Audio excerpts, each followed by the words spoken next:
미국 증시 분위기를 생생하게 전해드립니다. 이항영의 월가이드 시간, 이항영 위원과 함께합니다. 안녕하세요. 네, 안녕하세요. 네, 오늘도 시장 분석으로 시작해 보도록 할 텐데요. 전일 좀 올라주나 싶었던 미국 증시가 오늘은 이 경제 지표 자체가 좀 엇갈리다 보니까 혼조로 마감한 것 같아요. 어떻게 보셨어요? 네, 맞습니다. 소매 판매는 생각보다 좋게 나왔지만은요. 신규 실업 청구 건수는 지난달보다 좀 조금 많이 나왔거든요. 지난주보다 2만 명 정도가 더 나왔기 때문에 이런 것들이 약간 경제 지표 자체가 좀 엇갈렸고요. 잠시 후에 말씀드리겠지만 이제 상품 가격의 좀 하락세가 좀 전방위적으로 일어나면서 그런 것들이 약간 부진한 모습이었습니다. 나스닥만 소폭 반등했고요. S&P 500과 다우지수는 오늘 좀 흘러내리는 그런 모습이었습니다. 금 가격도 오늘 제법 많이 떨어졌습니다. 1,750달러 수준까지 내려갔습니다. 섹터별로 보면 임의 소비재나 기술주 정도만이 반등을 했고요. 소재 산업, 그리고 산업주, 그리고 에너지주, 금융주 등 소위 경기 민감 섹터라는 것들이 오늘 좀 상대적으로 좀 부진한 정도가 좀 컸다라고 이해하시면 되겠습니다. 잠시 전에 이제 상품 가격을 말씀드렸는데요. 구리 가격 한번 보겠습니다. 구리 가격 이제 올 초에 보면 이게 작년부터 해서 뭐 5배, 6배 가지고 급등했던 부분인데요. 지금 소강 상태하면서 다시 조금 하락의 압박을 좀 받고 있습니다. 그러면서 오늘 앞서 말씀드렸던 전체적인 소재주 하락을 가져왔고요. 플래티늄 같은 경우에도 금년 3월 대비 크게 내려나면서 거의 지금 한 30% 정도 가격 조정이 있습니다. 이런 것들이 전형적인 영향을 미치면서 예를 들어서 구리의 세계 최대 기업 중에 하나가 구리 생산 기업 중에서 프리포트 맥모라는 곳이 있습니다. 오늘 한 6.5%가 떨어졌고요. 금 관련해서는 세계 최대 금강회사입니다. 뉴먼이라고 있습니다. 3.9%가 오늘 하락하는 모습이었습니다. 반면에 이제 특징주로 보면 최근 들어서 그 파이자나 모더나 같은 경우에서는 부스터샷이 필요하다고 그러고 있고요. 예를 들어 WHO 같은 것에서는 뭐 필요 없다라는 얘기하고 있고 뭐 엇갈리는 모습 보여주고 있는데 여하튼 뭐 생산하는 쪽에서 자꾸 1년 지나면 효과 훅 떨어진다 이런 얘기를 하고 있거든요. 오늘도 그런 얘기가 좀 나오면서 모더나가 좀 올라가는 모습이었습니다. 대표주 몇 가지만 빅테크 보면 애플은 0.16%로 어저께 약간 반등했지만 오늘은 약간 또 약보합으로 마감됐고요. 마이크로소프트는 어저께 이제 이슈가 많이 있고 설명을 충분히 드렸는데요. 어저께도 최고가, 오늘까지 올라가면서 이틀째 최고가를 가고 있습니다. 알파벳은 고점에서 약간 또 횡보하고 있는데 마이크로소프트나 알파벳은 같이 움직이는 경향이 있습니다. 여하튼 알파벳이 오늘 0.57% 내렸었고요. 테슬라가 완만히 지금 올라가고 있는 거 이거 주목하셔야 되겠는데 여하튼 테슬라도 오늘 좀 소폭의 상승세를 기록할 수 있었습니다.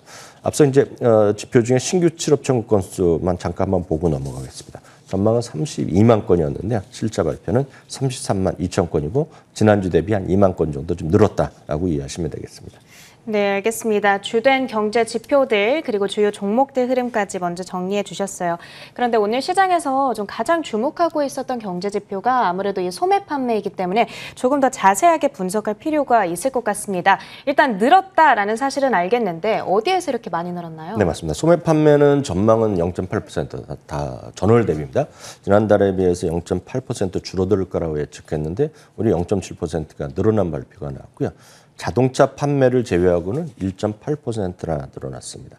이제 그럼 이제 어느 쪽 예를 들어서 소매점에서 물건을 많이 팔렸다는 것인데요.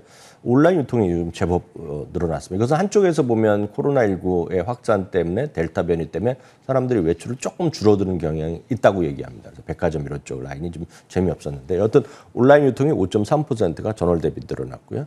가구점도 3.7% 늘어났습니다. 항상 가구라는 것은 의외로 말이죠. 많은 분들이 바깥에 안 나가면 올라가는 게 이제 가구점입니다. 그래서 이런 쪽에서 집에 뭔가 좀 더 사는 거죠.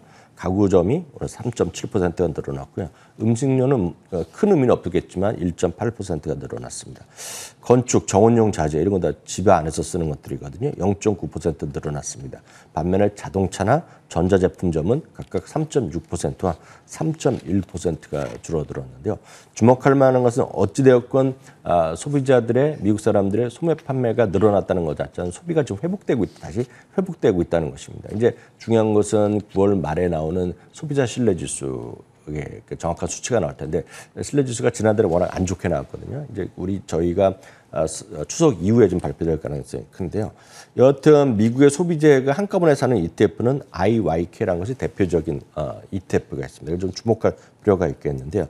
여기에는 여러분들이 보통 미국 사람들이 사고 있는 예를 필수 소비재나 그리고 임의 소비재가 다 들어갑니다. 테슬라도 들어가고 펩시도 들어가고 나이키 이런 거 들어가고요. 에스테로도 이런 거 뭐 그리고 먹고 마시고 이런 것들이 전부 다 들어갑니다. 심지어는 담배도 들어가는데요. 여하튼 IYK 같은 거가 소매 판매에 어떤 직접 영향이 되는 거기 때문에 이런 것도 한번 관심 갖고 보시면 좋을 것 같습니다. 네, 이 소매 판매 지표가 늘어난다는 거는 소비가 경기를 뒷받침해준다라는 신호이기 때문에 그만큼 경기 회복의 시그널로 받아들여지기도 합니다. 지금 만약에 소비가 회복되고 있는 이 추세에 나도 좀 투자를 하고 싶다 하시는 분들을 위해서는 IYK라고 하는 ETF를 위원님께서 소개해 주셨으니까요. 기억해 보시길 바라겠습니다. 그 밖에 간밤에 좀 특징적인 흐름을 보였던 특징주들도 확인해 보려고 하는데 첫 번째로 윈 리조트를 가지고 와 주셨습니다. 어제 마카오 지역에서 네. 이 카지노 규제가 강화된다라는 소식에 이어서 오늘 또 다른 악재가 좀 있었나 보네요. 네, 맞습니다. 이틀 동안 아주 급락을 했거든요. 거기다 이제 윌리조트, 라스베가스 이거 다 같은 흐름이 되겠는데요. 오늘 같은 경우는 JP모건에서 이들 기업에 대해서 투자 의견을 매수해서 중립으로 훅 내려버렸습니다. 그러면서 이들이 지금 항공주나 이런 건 다 비슷한 흐름인데요. 실제로 연중 최저치 내지 연중 최저치까지 근접하고 있는 것들이 이런 흐름이 되겠습니다. 한편 비욘드 미트가 한 2.3%가 내렸는데요. 5%에서 중립에서 축소로 의견을 내렸습니다. 120달러에서 95달러인데 경쟁이 계속 치열해진다라는 얘기를 하고 있습니다. 렌트카 회사로 여러분 많이 아실 만한 기업인데 에이비스 버짓인데요. 오늘 9.7%나 올라가면서 사상 최고가를 갔습니다. 뱅크 오브 아메리카에서 투자 의견을 중립에서 매수로 올려놨고요. 도우대시 같은 경우는 이제 도우대시는 우리나라에서는 배달의 민족 같은 경우죠. 다만 이제 우리나라에서의 배달의 민족 물론 걸어 다니시는 분도 있지만 뭐 다른 건 타고 다니시지만 오토바이를 많이 타는데요. 도우대시는 이제 도심에서는 거의 다 자전거를 타고 다니는 사람들이거든요. 그래서 직접 메고 다니기도 하는데 여하튼 도우대시가 9.7%가 올라오면서 사상 최고가를 기록했는데요. 뱅크 오브 아메리카에서 중립에서 매수를 올려놨고요. 목표 주가도 제법 많습니다. 그래서 지금 가격 대비 거의 한 15에서 20% 정도까지 상향돼 있다라고 이해하시면 되겠습니다. 알겠습니다. 간밤 특징적인 흐름 보였던 종목들까지 정리해봤고요. 이제 오늘장에 대한 분석은 여기까지 내려보고 이제부터는 앞으로의 시장 방향성에 대한 이야기를 해볼게요. 사실 9월이라고 하는 달 자체가 1년 중에 가장 약한 증시의 달이기도 한데 그 안에서도 9월 하반기가 좀 더 약하다는 분석도 있네요. 네, 이게 미리 이제 이런 말씀드리기 전에 다시 한번 확인드리면 통계입니다. 통계. 통계일 뿐이기 때문에 과거의 통계가 뭐 오늘이나 지금의 현재를 절대로 설명하지 못합니다. 다만 이제 통계라는 것 자체에 다양한 소위 계절성이라 그러거든요. 그래서 그런 것들이 있다는 것도 좀 염두에 두시고 그냥 참고 담아서 보시면 좋겠습니다. 1926년, 27년 그때부터 S&P가 생겼기 때문에 90년이 됐기 때문에 90년 동안 평균을 보면 한 0.8% 정도 떨어졌습니다. 최근에 한 40년만 보더라도 한 0.6% 떨어졌기 때문에 떨어진 건 팩트입니다.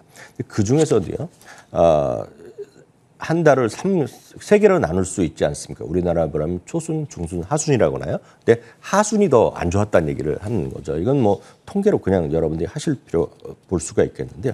비스포크의 리서치에 따르면 더 흥미로운 것은 오늘은 이제 그 17일 아닙니까? 이제 미국이 이제 16일이고 이제 내일이 미국 이제 날짜가 우리보다 더니까요. 비스포크에 따르면 고점이 9월 17일이었다는 얘기를 딱 적시를 하고 있습니다. 그래서 상당히 흥미로운 그림인데요. 특히 이제 오늘은 이제 그 쿼드러플 위칭 데이랍니다. 그래서 주식, 지수, 뭐 선물 이런 거 다 같이 그냥 만기되는 날이기 때문에 약간 걱정하는 사람들이 있습니다. 이런 얘기를 하다 보면 그래서 그런 변동성이 있는 것인데요. 앞서 보여드리면 이 그림은 90년 이후에 S&P 500가 지수와 공포 지수인데요. 빨간색이 지수입니다. 그리고 오른쪽에 이제 공포 지수 같은 건데요. 그러니까 위에가 이제 지수고 공포 지수인데 이게 지수가 내려가는 시점에서 공포 지수가 9월부터 10월까지 쭉 올라가는 그런 그림이 있다는 것입니다. 그다음 것은 이제 제가 표를 하나 준비해봤는데요. 무려 70년 동안의 S&P의 매일매일의 일간 등락입니다. 이게 어떻게 구하냐 그러면 못할 것도 없습니다. 데이터만 다 갖고 있으면 엑셀만 돌리면 금방 나오는 수치입니다. 이게요. 네.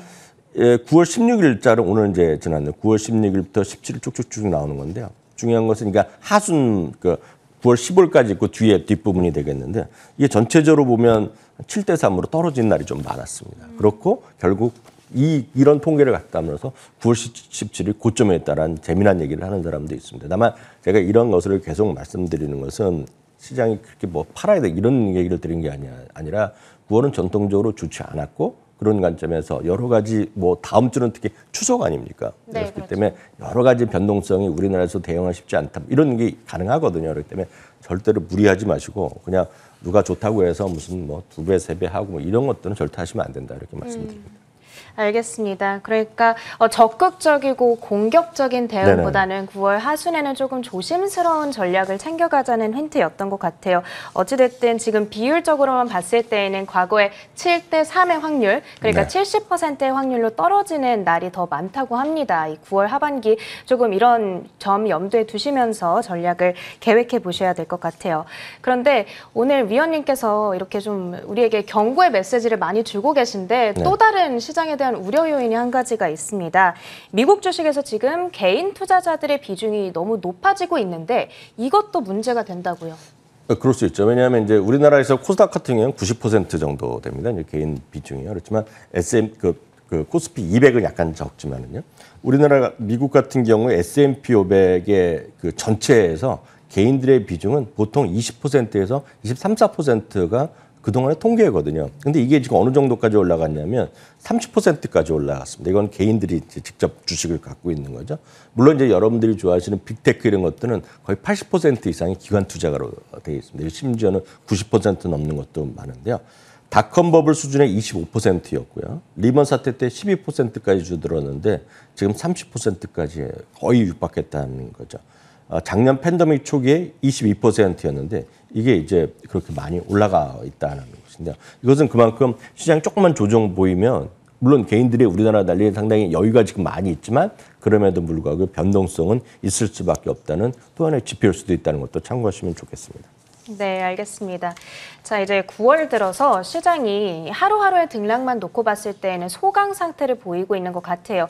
이게 지수의 움직임이 그렇게 매일 큰 폭의 변화를 주지는 않는데 9월 들어서 어쨌든 시장이 좀 내리기는 했지만 그래도 전체적인 표로 놓고 봤을 때는 아직 많이 올라와 있는 수준이긴 하거든요. 네, 맞습니다. 지금 자리에 대한 분석도 좀 내려주세요. 맞습니다. 지금 많은 분들이 또 조정이 있다고 많이 떨어진 것 같다고 하지만 고점 대비 별로 떨어진 것도 없습니다. 1, 2%에 불과한데요. 그래서 5일 이상 조정이 없이 계속 올라간 것이 오늘까지 정확하게 20에 18일째가 되겠고요.